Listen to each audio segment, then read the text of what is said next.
Hello everybody, it's Friday, April 12th. Let's talk PlayStation.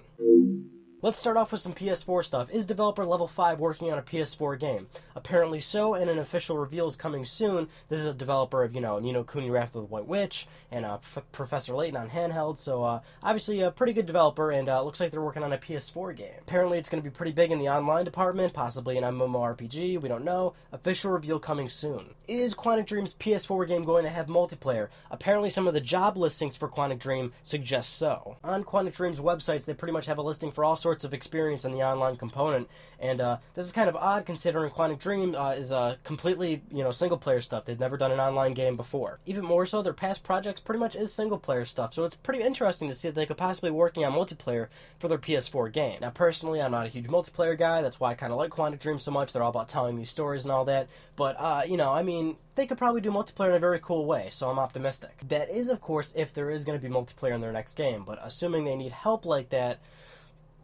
Anyway, Sony's Shuhei Yoshida basically said in an interview with Edge that he basically wants PS4 to be not all about the shooters, not all about the FPS genre. He wants all sorts of games to be on this platform. Now, of course, Shuhei's going to say nice things about PlayStation, but what's really interesting is how he was talking about how during the PS4 conference, they were very specific on the fact that they showed Knack first before Killzone and Infamous and Watch Dogs. I mean, it is that very, platformy, sort of fun sort of game, not really graphically intensive, so that's pretty interesting. In fact, Shuhei was quoted as saying, Mark Kearney, the director of Knack, that he basically pitched the idea, and he said, let's do sort of a Crash Bandicoot type game for PS4, something platformy and stuff like that. Now, jumble this news together with Sony's huge push for indie support, and it really does show that they really do want a lot of diverse titles on this platform, and it also really shows that they just want this machine to, sell. It really is just interesting how Sony's allowing all these people and all these ideas to come onto their platform, because they do need it. Game announcements! Farming Simulator 2013 is coming to PS3 and 360 this fall.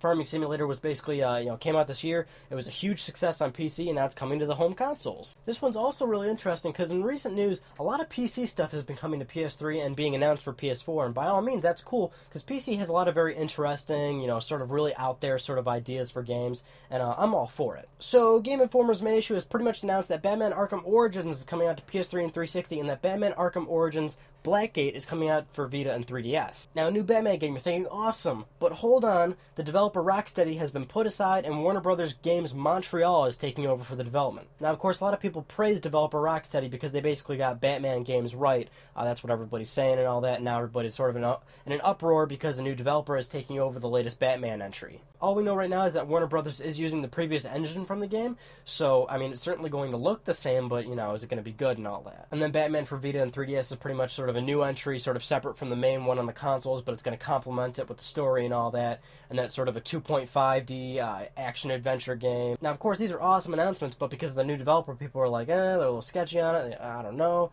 I'm always the one to say don't pass judgment until we see more, and, let's wait till we see more. Tearaway! Tearaway has got a release date for the PlayStation Vita. It's coming out October 22nd. PSN and retail. Just kind of seems like people are forgetting about Tearaway, and this is Media Molecule, and I'm really pumped for it. It really looks interesting, and I can't wait for it. I don't know about you guys. Oh, and they showed the box art, which can only be described as a Leaf Boy standing on a potato and happiness as a elk and monster in the background kind of look angry at him. But speaking of Vita, Firmware 2.10 is out for Vita. Adds a whole bunch of new features. Obviously the one that I was requesting a very long time now, folders. Finally we can organize our games. But besides just folders, the firmware comes with a couple other things. One being that if you never knew what kind of card was in your PS Vita, now it tells you in the top right corner. There's some, enhancements to the email app if people ever used that thing. You can watch videos in the browser now if you ever did that. Now for the next firmware, Sony, can you please make Party, Group Messaging, and Friends one app? Why are they all separate? Oh, and get rid of Nier. Hey, let's talk Xbox. I usually try to keep the show PlayStation only. You guys know that. It's called Let's Talk PlayStation. But so much is going on with Microsoft right now with all these rumors about the next Xbox. We gotta talk about it. There's been so much stuff going on for Microsoft this past week with the next Xbox rumors and a huge controversy, and it's been generally negative press. So if you have not been keeping up, the next Xbox is rumored to be online only. What that means is that you have to be online to play games. Even if it's a single-player game, you have to be online only. There's also a couple rumors suggesting that the system's going to have an anti-used game sort of thing on it, DRM. DRM and all this stuff. They've been getting a lot of bad press. And then, of course, there's the rumors that it's going to, be really, it's going to have a lot of Kinect functionality. People don't want Kinect, they want games. A lot of bad press. What really made this all burn up is that Microsoft's creative director, Adam Orth, had a little Twitter rant and basically said, deal with it. He was totally supporting online only. He was making all these metaphors that didn't make any sense. And yes, an online only console is a terrible idea. If I want to play a single player game, I should be allowed to when I want to. But these rumors from Microsoft are suggesting the next Xbox is going to be online only. Microsoft even had to make a public apology regarding Adam's tweets, and now he doesn't even work there anymore. Over the past week, he lost his job after these tweets.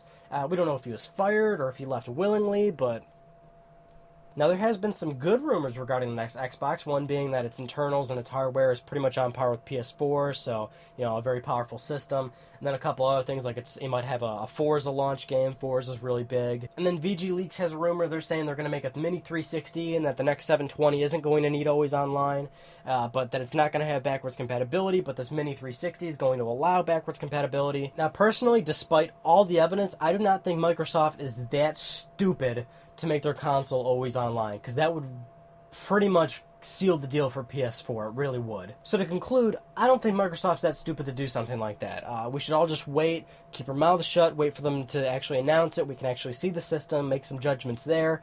But, this is really interesting in the fact that all these people are definitely switching their minds to PlayStation 4. The next Xbox is rumored to be shown May 21st, so we'll see. Keep an eye out this week, guys, for PlayStation Mobile reviews, and a review for Guacamelee is going up this week. That concludes this week's episode of Let's Talk PlayStation. I'm Ryan Panecki. Thank you for talking with me, and if you want a new episode of Let's Talk PlayStation, you'll just have to wait till Friday.